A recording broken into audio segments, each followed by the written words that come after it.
시간에는 우리가 과소적합과 과잉적합의 문제를 다시 한번 살펴보고 불균형 데이터 문제를 해결하는 방법, 그리고 결정트리라는 모델을 배우고 다양한 결정트리가 어떻게 만들어질 수 있는지, 그리고 결정트리를 학습하는 알고리즘은 어떻게 구성이 되는지, 그리고 엔트로피의 간단한 수식을 살펴보도록 하겠습니다.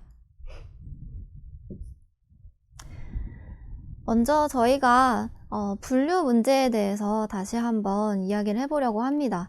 분류라는 문제는 처음에 설명드린 것처럼 데이터들을 정해진 몇 개의 부류 또는 클래스로 대응시키는 문제를 이야기를 합니다. 그래서 여러분들이 이제 회귀 문제를 많이 보셨기 때문에 일부러 분류에 대한 그림을 가지고 왔는데요. 우리가 분류를 통해서 분류기를 학습하게 되면 학습된 함수를 이용해서 데이터를 여러 개의 클래스로 분류해주게 됩니다. 그래서 여기서 분류 문제에서는 우리가 가지고 있는 훈련 집합을 잘 분류할 수 있는 분류기를 학습하는 것이 목표이고, 분류기 학습에 사용될 수 있는 모델은 다양하게 선택을 할 수가 있습니다. 그래서 결과적으로 이런 식으로 우리가 데이터를 분류를 하게 되면 이렇게 그림으로 표현을 할 수가 있는데요. 이거를 제가 다시 설명을 드리자면 예를 들어 지금 여기 이 표현되어 있는 것이 x1 그리고 x2 축의 각각의 좌표에 샘플들을 표현해 놓은 것이라고 생각을 해 보겠습니다. 그러면 우리가 예를 들어 지금 요 밑에 있는 데이터가 x가 2일 때 x1이 2일 때 x2가 1인 2,1 자리에 있는 어떤 점이라고 생각을 해 볼게요. 그러면 원래 우리가 가지고 있는 데이터가 이런 식으로 두 개의 피처가 있고, 그 다음에 y로는 우리가 분류하고 싶은 클래스가 무엇인지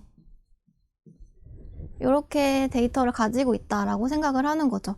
그래서 x1이 2이고 x2가 1인 데이터 같은 경우는 이 클래스가 이렇게 마른 목골인 이런 샘플이다 라고 이야기를 할 수가 있습니다. 그리고 그것과 유사하게 반대로 1,2인 이 점 같은 경우에도 이제 우리가 분류가 클래스를 마른 목골 클래스로 분류를 하는 것을 이제 목표로 하는 거죠. 이런 식의 다양한 데이터들이 쭉 있는 상태에서 분류기를 이런 데이터를 가지고 분류기를 학습하게 되면 우리가 만약에 새로운 데이터가 들어왔을 때 이 새로운 데이터를 어떤 Y 클래스로 대응시킬 것인지 이것이 이제 결정 경계를 통해서 정해지게 됩니다. 예를 들어서 새로운 데이터의 지금 별로 표현되어 있는 어떤 데이터가 들어왔다고 생각을 해볼게요. 이 위치가 여기서는 2,4라고 가정을 해볼까요? 그러면 2,4라는 값을 가지고 있는 데이터가 들어왔다면 이 데이터를 어떤 분류로 클래스를 지정을 해야 될까요? 지금 이 그림을 통해서 봤을 때는 지금 우리가 학습한 분류기가 이 네모 박스 안에서 요 점에 있는 것은 이 마른 목골로 분류를 하도록 학습이 되어 있는 것입니다. 그래서 결정 경계를 통해서 요런 지점에 새로운 데이터가 들어왔다라고 하면 요런 동그라미에 X 표시가 있는 이런 클래스로 분류가 될 것이고, 이 지점에 새로운 데이터가 들어왔다고 하면 이렇게 십자가 모양인 분류로 분류가 되게 되겠죠. 그래서 우리가 분류 데이터를 그래프로 표현을 하게 되면 이런 식으로 우리가 가지고 있는 데이터들의 샘플들과 그리고 그 분류 데이터들을 어떤 식으로 나눌 수 있는지 그 결정 경계까지 이렇게 표현을 해볼 수가 있습니다. 그래서 여러분들이 분류기를 학습할 때 다양한 모델을 사용을 할 수가 있는데요. 저희가 인공지능 자체에서도 사용할 수 있는 여러 모델들이 있었는데, 그 중에서 이제 분류 문제를 풀기 위해서 활용하는 모델이 또 몇 가지가 있습니다. 보시는 것처럼 결정 트리도 있을 수가 있고요. 아니면 확률 그래프 모델, K 근접 이웃, 다층 퍼셉트론, 또 서포트 벡터 머신, 에이다 부스트, 랜덤 포리스트 이런 다양한 모델들을 분류기를 학습하는 데 사용을 할 수가 있는데요. 저희가 이번 수업을 통해서 이런 다양한 모델들을 어떻게 학습하는지에 대해서 그 알고리즘을 설명을 드릴 예정입니다. 그래서 저희가 이제 저번 시간에 과소적합과 과잉적합이 무엇인지에 대해서 간단하게 이제 살펴봤었는데, 이거를 이제 분류 문제에 대해서 다시 한번 확인을 해 볼게요. 그래서 우리가 이런 데이터들의 샘플 그리고 결정 경계를 통해서 분류의 결과를 확인해 보면 이런 식으로 다양하게 분류기가 학습된 결과를 확인해 볼 수가 있습니다. 그 가운데에서 맨 왼쪽에 보시는 것 같은 경우는 이제 과소적합이 일어난 경우예요. 왜냐하면 우리가 어떤 분류기를 학습했을 때 이렇게 결정 경계가 정해졌다고 하면 지금 이 밑에 있는 이 결정 경계를 기준으로 밑에 위치하는 샘플들은 아마 대부분 이 빨간색 동그라미로 지금 분류가 되는 것을 확인을 할 수가 있죠. 그리고 이 결정 경계를 기준으로 윗부분은 이제 파란색 십자가로 분류가 될 것입니다. 그래서 두 개의 분류가 있을 때 이렇게 결정 경계를 기준으로 두 가지 부류로 나눠지게 되는데, 지금 여기서 보시면 이 결정 경계가 너무 직선이다 보니까 여기에 지금 직선 위에 있는데 그러니까 정답이 빨간색 동그라미인데도 불구하고 결정 경계 위에 있는 것들도 있고요. 그 다음에 정답이 파란색 십자가인데도 불구하고 결정 경계 밑에 있는 이런 샘플들도 있습니다. 이런 것들이 우리가 저번 시간에 회귀 문제를 통해서 살펴봤던 과소적합에 해당하는 것이죠. 그리고 이제 오른쪽에 두 개의 다른 예시가 있는데, 맨 오른쪽에 있는 걸 먼저 보도록 하겠습니다. 지금 맨 오른쪽에 있는 그림 같은 경우는 이 결정 경계를 살펴보면 굉장히 정확하게 즉 우리가 가지고 있는 데이터에 대해서는 굉장히 오류가 없게 결정 경계가 만들어진 것을 볼 수가 있어요. 그래서 이 결정 경계를 기준으로 결정 경계 밑에 있는 애들은 전부 다 빨간색 동그라미, 위에 있는 것들은 전부 다 파란색 십자가로 분류가 되어 있는 걸 볼 수가 있죠. 이 경우에는 굉장히 오류가 적긴 하지만 우리가 저번 시간에 회귀에서 봤던 12차 다항식의 예제처럼 과잉적합이 된 상태라고 할 수가 있습니다. 과잉적합이라고 하는 것은 훈련 집합에 대해서 지나치게 잘 학습된 상태를 의미하는 거였죠. 그래서 이런 경우에도 사실은 이 사이사이에 있는 데이터들이 약간의 오류를 포함하고 있을 수도 있는데, 그런 오류나 잡음까지도 전부 다 과잉하게 학습을 해서 우리가 만약에 새로운 데이터가 들어왔을 때 뭐라고 할 수가 있을까요? 예를 들어서 여기에 어떤 빨간색 동그라미가 정답인 데이터가 들어왔다고 했을 때도 이 결정 경계 상으로는 결정 경계 위에 있기 때문에 파란색 십자가로 분류가 되게 되겠죠. 그래서 이런 경우를 우리가 과잉적합이라고 하게 됩니다. 그래서 이 중간 정도, 이 가운데 있는 그림 같은 경우가 이 과소적합도 아니고 과잉적합도 아닌 중간 정도의 정적합을 보이는 예시라고 할 수가 있겠습니다. 그래서 약간의 오류는 있지만 어느 정도 이렇게 스무스하게 우리가 분류기를 예측을 한 것을 볼 수가 있죠. 그래서 다음에 또 한 가지의 문제는 불균형 데이터 문제입니다. 불균형 데이터 문제는 우리가 가지고 있는 훈련 집합에서 어떤 특정한 부류에 속하는 샘플의 개수가 너무 많은 경우를 의미를 합니다. 예를 들어서 지금 아래에 보시는 것처럼 우리가 가지고 있는 전체 샘플이 동그라미 혹은 별표의 분류 정답을 가지고 있는 샘플들인데, 이 중에서 거의 한 90% 정도는 동그라미가 정답인 샘플이죠. 그리고 한 10% 정도는 별표가 정답인 샘플입니다. 이렇게 데이터가 구성되어 있는 경우에는 이 동그라미에 속한 샘플의 개수가 너무 많기 때문에 이런 데이터를 가지고 우리가 학습을 하게 되면 정확도가 다른 데이터가 들어왔을 때 더 낮아질 수가 있습니다. 예를 들어서 제가 여기 적어 놓은 것처럼 A 부류의 데이터가 전체의 99%인 경우에 이 분류기의 출력이 항상 A라고 하더라도 정확도가 99%가 된다라는 거죠. 그렇기 때문에 분류기가 잘못 학습될 가능성이 있습니다. 무조건 A로만 출력하면 성능이 좋게 나오기 때문에 그런 분류기로 잘못 학습이 될 수도 있다라고 하는 거죠. 그래서 이런 경우에 우리가 대응할 수 있는 방안은 먼저 가중치를 고려해서 정확도 척도를 사용할 수도 있겠고요. 예를 들어서 이런 동그라미 데이터가 많다라는 것을 가중치를 고려할 수도 있겠고, 또는 이렇게 많은 샘플을 가진 동그라미 샘플을 가진 부류에서 이 전체를 다 사용하는 것이 아니라 이 중에서 뭐 한 절반 정도만 사용하도록 리샘플링, 즉 재표본 추출을 할 수도 있겠습니다. 그리고 또는 반대로 너무 적은 샘플을 가진 부류, 또는 반대로 지금 여기서 너무 적은 샘플을 가진 부류, 즉 별표로 표시되어 있는 이런 부류처럼 적은 샘플을 가진 부류에 대해서 지금 데이터가 몇 개 없는데 이러한 유사한 데이터들을 인공적으로 더 만들어내서 이 동그라미 샘플과 유사한 개수가 되도록 데이터를 생성해서 개수를 맞춰주는 식으로 균형을 맞춰주는 데이터를 새로 만들어낼 수도 있겠죠. 그래서 이런 불균형 데이터를 해결하는 방법 중에 한 가지가 이제 스모트 알고리즘이라고 하는 것입니다. 지금 이 경우는 저희가 아까 전에 봤던 대응 방안 중에서도 빈도가 낮은 부류의 학습 데이터를 인공적으로 다시 만들어내는 방법을 의미를 합니다. 그래서 지금 이 스모트 알고리즘이 어떻게 진행되는지를 보시면, 먼저 첫 번째로 임의로 낮은 빈도의 학습 데이터 X를 선택을 합니다. 지금 여기서는 임의로 낮은 빈도 부류라고 하는 것이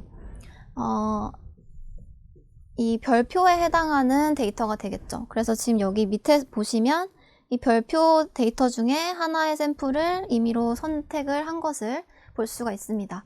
그리고 두 번째 스텝으로는 이 X라는 샘플의 K 근접 이웃을 선택을 합니다. 여기서 K 근접 이웃이라고 하는 것은 우리가 만약에 K를 3이라고 했다라고 한다면 이 X 근처에 있는 다른 데이터들 중에 같은 부류인 별표인 데이터들 가운데서 가장 가까운 3개를 선택을 한다라는 거죠.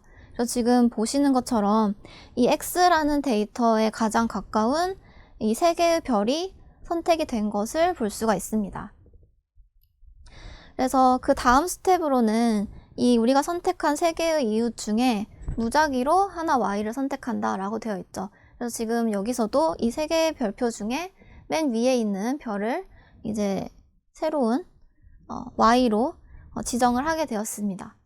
그리고 마지막 스텝으로는 이 X와 Y를 연결하는 이 직선 상에 무작위 위치에 새로운 데이터를 생성한다 라고 되어 있는데요. 지금 여기 그림에서는 이 X와 Y를 연결하는 이 직선상에 지금 네모로 표시되어 있는 이 Z라는 새로운 점이 있죠.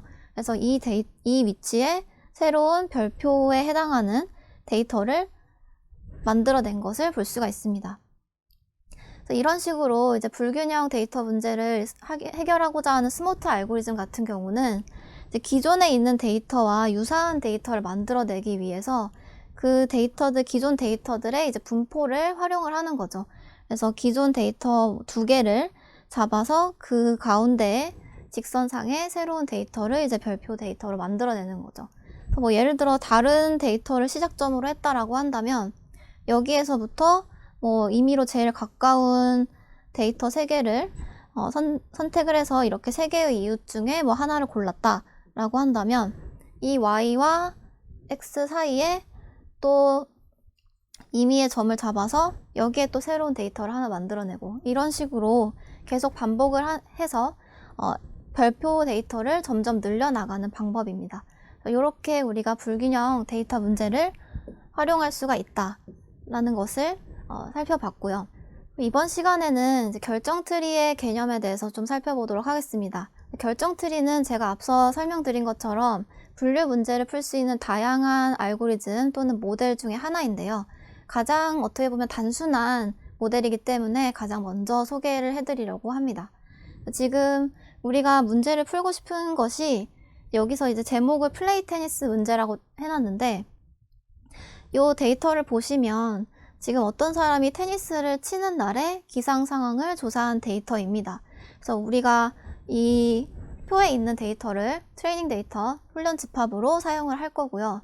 지금 보시면 요 마지막 컬럼에 있는 플레이 테니스 여부라고 되어 있는 것이 우리가 출력하고 싶은 아웃풋, 즉 우리가 정답으로 예측해야 되는 분류 값이거든요. 여기서는 테니스를 친다, 안 친다 라는 두 가지의 선택지가 있는 거죠.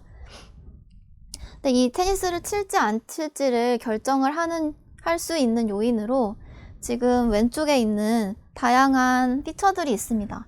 그래서 이 피처들이 지금 그다음에 아웃룩, 템퍼처, 휴미디티, 윈드 이런 식으로 5개 정도의 피처가 있는 걸 볼 수가 있죠. 그리고 우리가 이거를 보통 Y라고 표현을 지금까지 했으니까 제가 Y라고 쓸게요. 지금 우리가 5개의 피처를 가지고 있는 상태에서 이 아웃풋을 예측을 하고자 하는 문제인 거죠. 그래서 예를 들어서 이 부분은 이제 샘플 이름이 되겠네요.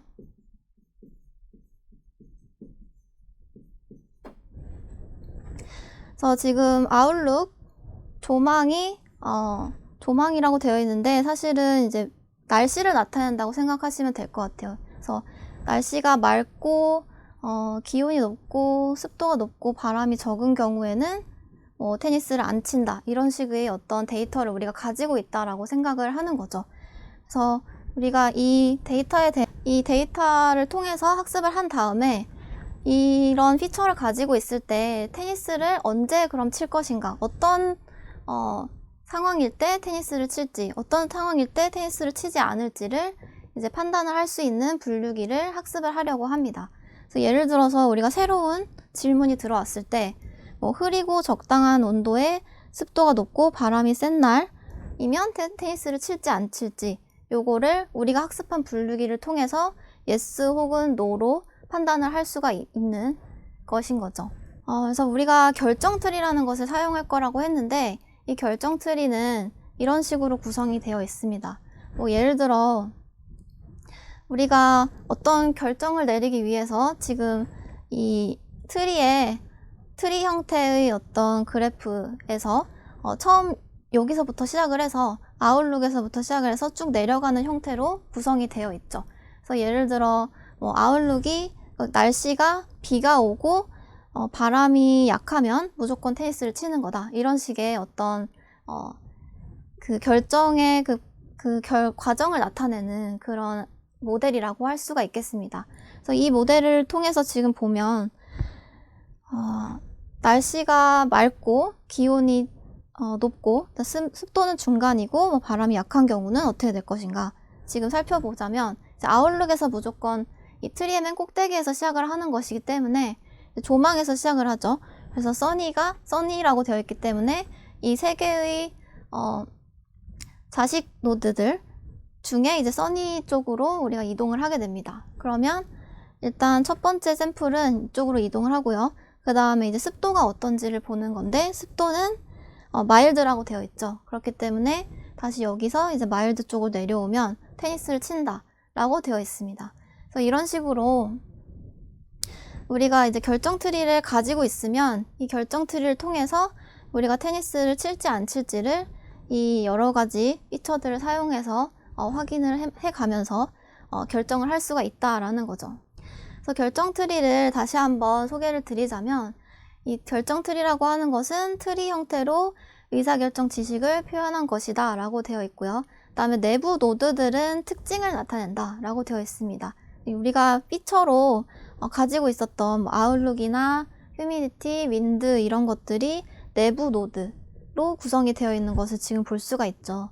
그리고 이 간선, 엣지로 표현되어 있는 것은 이 피처가 가진 값, 즉 아웃룩은 날씨였기 때문에 이게 이제 써니거나 오버캐스트거나 레인이거나 이 3가지를 가지고 있었죠. 그래서 이런 엣지로 다음 노드로 넘어가는 역할을 하게 되고요. 그리고 단말 노드라고 되어 있는 것은 이제 내부 노드들과는 달리 마지막에 있는 노드를 의미를 합니다. 그래서 가장 마지막에 끝에 존재를 해서 이 최종적으로 의사결정의 그 결과를 나타내는 노드가 되겠죠. 그래서 지금 이 마지막 게 어디로 갔는지에 따라서 그 샘플의 클래스 레이블, 즉 부류가 결정이 되게 됩니다. 여기서도 마찬가지로 아웃룩이 써니이고 휴미디티가 하이일 때는 앤서가 노다 라고 우리가 마지막 그 리프 단말 노드까지 가게 되면 이 분류가 어떻게 될지를 알 수가 있죠. 지금 여기서는 이제 단말 노드라고 제가 써놨는데 사실은 이게 그래프에서 트리라고 하는 자료 구조이기 때문에 이 마지막에 있는 노드들을 이제 리프, 즉 트리의 잎이다 라고 이야기를 하기도 합니다. 우리가 동일한 데이터를 가지고서도 학습을 했을 때 이렇게 간단한 트리가 나올 수도 있고요. 아니면 이런 식으로 좀 복잡한 트리 형태가 나올 수도 있습니다. 그래서 조금 예상을 하실 수도 있겠는데 이런 트리 형태가 어떻게 보면 우리가 데이터에 너무 과하게 학습을 하게 돼서 과잉적합인 상태의 트리일 수도 있겠죠. 약간 그런 과잉적합 상태에 좀 가까워 보이죠. 그래서 이런 식으로 트리의 그 모양은 다양하게 나올 수가 있습니다. 그래서 결정 트리를 학습하는 알고리즘을 간단하게 소개를 드릴 텐데요.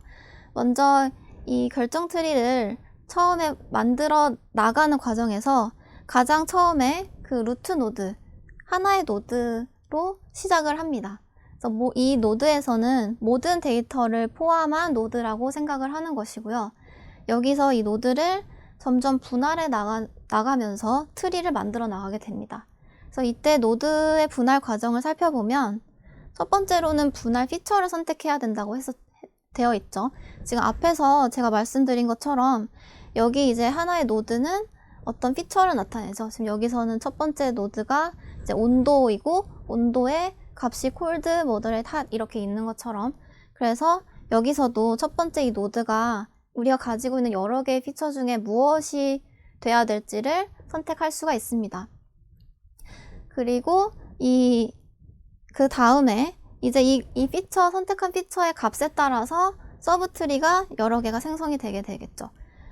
그러면 우리가 가지고 있는 전체 샘플이 있다면 그 샘플을 이 피처가 V1인 샘플들은 이쪽 왼쪽 서브트리로 보내고 A라는 피처가 V2라는 값을 가진 데이터들은 가운데 트리로 보내고 A라는 피처가 VN이라는 값을 가지고 있는 데이터들은 마지막 트리로 보내는 식으로 데이터를 다시 분배를 하고 여기서부터 또 똑같은 과정을 거쳐서 다시 트리 피처를 정하고 트리를 또 나누고 이렇게 계속 반복이 되게 됩니다. 그래서 이거는 제가 뒤에서 좀 더 구체적인 예를 통해서 보여드리도록 할게요. 그래서 이 자세한 사례를 보기 전에 우리가 이 분할 피처를 선정하는 기준에 대해서 말씀을 드리도록 할게요. 우리가 앞서 봤던 것처럼 여기 이 위치에 무슨 피처를 선정을 해야 데이터를 좀 더 효율적으로 나눌 수 있을까? 그것을 정하는 것이 이제 분할 피처를 선정하는 것인데요. 웬만하면 분할을 하고 나서 각각의 서브트리에 속한 데이터들이 동일한 클래스를 갖게 하도록 하는 피처를 선택하면 좋겠죠. 그래서 이것을 우리가 이제 분할되면서 불순도가 낮아진다 라고 이야기를 합니다. 그래서 여기서 불순도라는 개념이 새로 등장하게 됩니다. 그래서 불순도라는 것은 사실은 이제 여러 가지 매저로 우리가 계산을 해볼 수가 있어요. 지금 여기에서 소개가 된 것은 엔트로피도 있고요. 그 다음에 진위 계수가 있고 오분류라는 것도 있습니다. 그래서 예를 들어서 우리가 어떤 데이터가 전체 데이터가 총 10개의 샘플이 있고 그거를 이렇게 2개로 나눴더니 이제 뭐 4개 6개의 샘플이 되었다라고 생각을 해 보겠습니다. 이때 이 상태에서의 불순도를 계산을 하고요. 그 다음에 이 상태에서의 불순도를 계산을 해서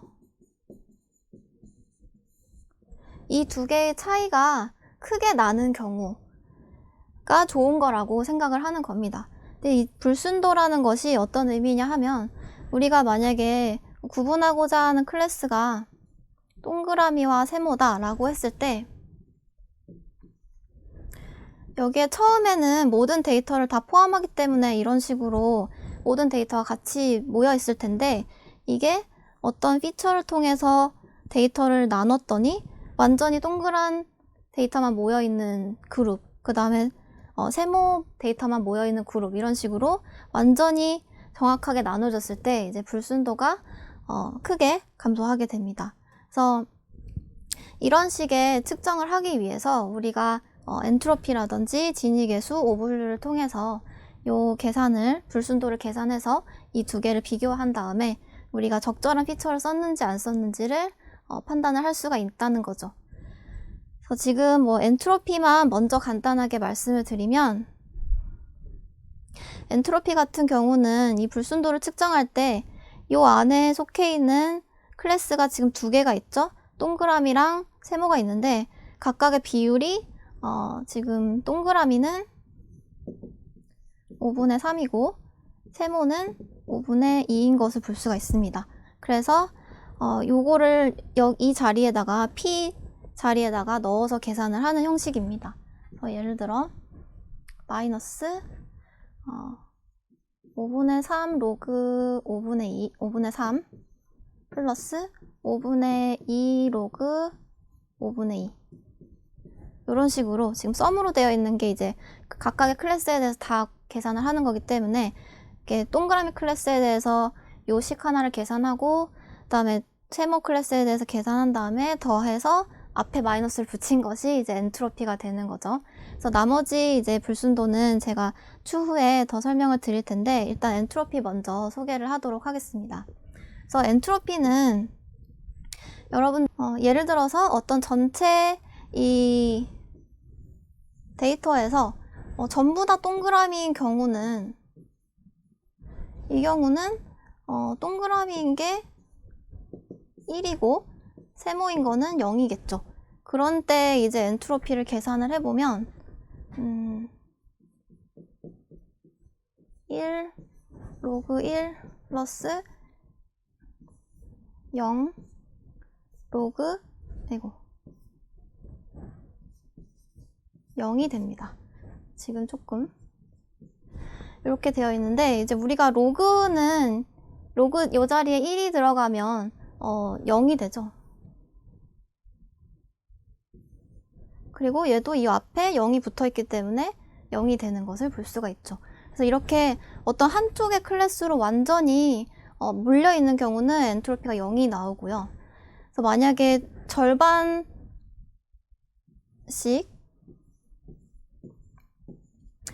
이렇게 두 개로 되어 있어서 요게 2분의 1이고 세모도 2분의 1이다 라고 하면 1의 값이 나온다 라는 것을 계산을 통해서 알 수가 있습니다. 그래서 이렇게 섞인 정도가 여러 개가 섞여 있을수록 엔트로피는 큰 값이 나오게 되고요.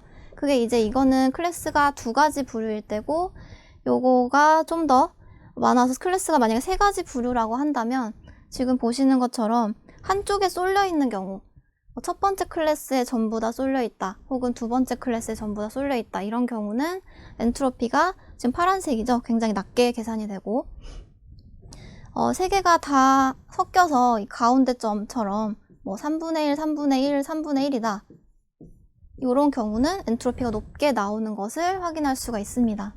그래서 우리가 연습 문제를 통해서 이 엔트로피 계산하는 것을 다시 한번 살펴보면 총 10개의 샘플이 있는데 각 샘플의 클래스가 4개, 2개, 4개 이렇게 있다라고 한다면 이제 엔트로피를 계산을 했을 때 앞서 보신 것 같은 식에다가 4분의 1, 2분의 1, 4분의 1을 대입을 하면 되죠. 그래서 이렇게 3개의 텀이 나오고요. 얘네들을 계산을 해보면 이게 지금 로그 밑이 2인 경우이기 때문에 지금 요 자리가 마이너스 2가 되고 그게 이제 4분의 1과 곱해지면 마이너스 2분의 1이 되겠죠. 그래서 세 가지 다 마이너스 2분의 1이어서 요것을 다 합하면 전체적으로 2분의 3으로 더해지는 것을 볼 수가 있습니다. 그래서 이렇게 우리가 엔트로피를 직접 계산하는 것을 해봤고요.